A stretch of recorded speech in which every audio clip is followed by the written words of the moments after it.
মানুষ বিশ্বাস করতে চায় না যে এক সময় এই পৃথিবীতে এই বিশাল বিশাল ভয়ঙ্কর সব প্রাণীগুলা ঘুরে বেড়াইতো, দৌড়ে বেড়াইতো।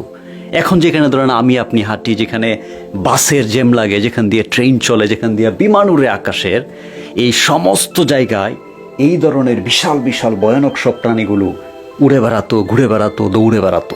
অবশ্য আমি মানুষের দোষও দিই না, কারণ হচ্ছে যে 100, 200, 300 কিংবা 1000, 2000, 3000 বছরের কোনো ব্যাপার না। এটা এই প্রাণীগুলো অর্থাৎ ডাইনোসর যুগের এই প্রাণীগুলো আজ থেকে প্রায় 23 কোটি বছর আগে এই পৃথিবীর বুকে জলে জঙ্গলে আকাশে নানা জায়গায় দাপিয়ে বেড়াতো। এদের কেউ কেউ এতটা ভয়ঙ্কর ছিল, আবার কেউ কেউ এত বিশাল ছিল যে সেটা মানুষ আসলে বিশ্বাস করতে পারে না।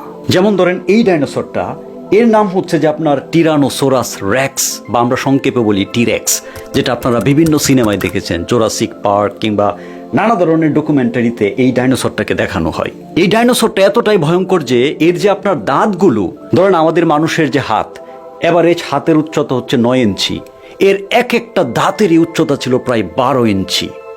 এরকম 12 ইঞ্চি লম্বা লম্বা দাঁতের সারি নিয়ে সে হচ্ছে যে আপনার অন্যান্য প্রাণীকে ধরে ধরে খেয়ে ফেলতো। বিজ্ঞানীরা বলতেছে যে এ যখন ধরেন ইঁদুর জাতীয় বা অন্য কোনো একটা প্রাণীকে ধরে ফেলতো, ধরে যখন কামড় দিত, ওই কামড়ের যে শক্তি, সে যদি আমার হাতে কামড় দেয় তাহলে প্রতি স্কোয়ার সেন্টিমিটার জায়গায় আমি প্রায় 600 কেজি ওজনের চাপ অনুভব করব। ফলে সে যখন এতগুলো দাঁত নিয়ে এইভাবে একটা প্রাণীকে কামড় দিত, চুরমার হয়ে যেত সেই প্রাণীর সমস্ত শরীর। কিন্তু মুশকিলের ব্যাপার হলো এই ডাইনোসরগুলো খুব বেশি দৌড়াতে পারতো না। মাত্র ধরেন 30 কিলোমিটার ছিল ঘন্টায় এদের গতিবেগ। এর কারণ হলো এর শরীরের ওজন ছিল প্রায় 9 টন, এবং সে যখন খুব দ্রুত দৌড়াইতে গিয়া যদি সে পা পিছলে পড়ে যায়, তাহলে তার শরীরের যে ওজন সেইটার চাপেই তার নিজের হাড়গোড় ভেঙে যেত। এবং একবার যদি হাড়গোড় ভেঙে যায় তাহলে অন্য ডাইনোসর দেখা গেল তার সাথে যুদ্ধ করে তাকে হারিয়ে ফেলতো, মেরে ফেলতো, কিংবা সে নিজেই শিকার ধরতে না পেরে তিলে তিলে কোনো এক জঙ্গলে মারা যেত। তবে সব ডাইনোসর যে এতটা ভয়ঙ্কর ছিল ব্যাপারটা কিন্তু তা না। যেমন ধরেন এই ডাইনোসরটা, এর নাম হচ্ছে আর্জেন্টিনোসোরাস। এই ডাইনোসরটার শরীরে প্রায় 1 লক্ষ কেজি মাংস ছিল, অর্থাৎ এভারেজ যে মানুষ, এরকম প্রায় 1400 মানুষের সমান ছিল এই ডাইনোসরটার সাইজ। এই আর্জেন্টিনোসোরাস এতটাই বিশাল ছিল যে কল্পনা করেন যে একটা 12 তলা বিল্ডিং, এই 12 তলা বিল্ডিংয়ের উপরে আপনি যদি ফুলের গাছ লাগান ছাদের মধ্যে, এই ডাইনোসর মাটিতে দাঁড়ায় সেগুলো খেয়ে ফেলতে পারবে।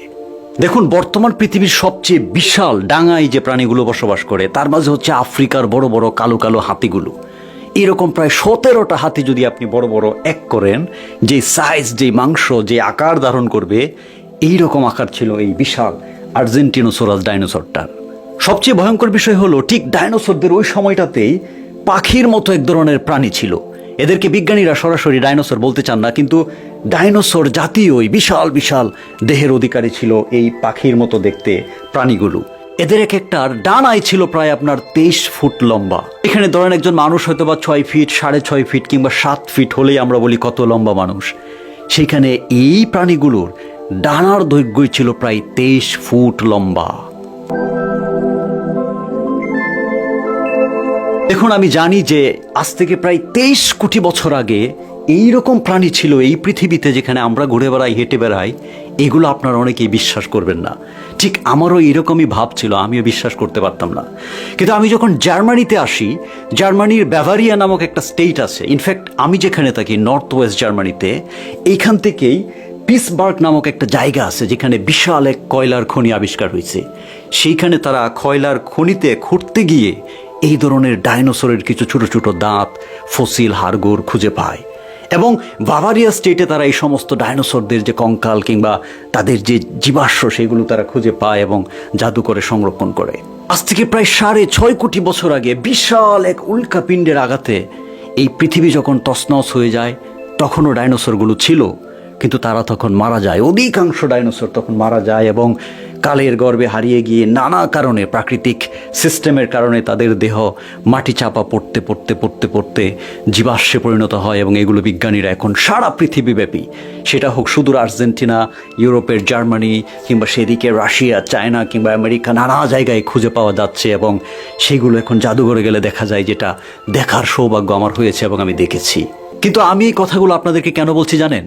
আমরা মানুষরা এতটাই ভাগ্যবান, আমরা মানুষরা এতটাই মেধা কিংবা ব্রেইনের অধিকারী যে আমরা চাইলে এই যে সমস্ত রহস্য, এই যে প্রকৃতির এক বিশাল জগৎ, যেটা হোক 23 কোটি বছর কিংবা তারও আগে কিংবা বর্তমান সময়ের কোনো রহস্য, সেইটাকে জানা, সেটাকে আবিষ্কার করা, সেটাকে বোঝার ক্ষমতা আমাদের মানুষের আছে। এবং যুগ যুগ ধরে জ্ঞানী, বিজ্ঞানী, সাহিত্যিক, লেখক, ফিলোসোফার তারা চেষ্টা করেছেন সেই সমস্ত রহস্যগুলোকে, সেই সমস্ত জগতের ব্যাপারগুলোকে বোঝার এবং মানুষকে বোঝানোর।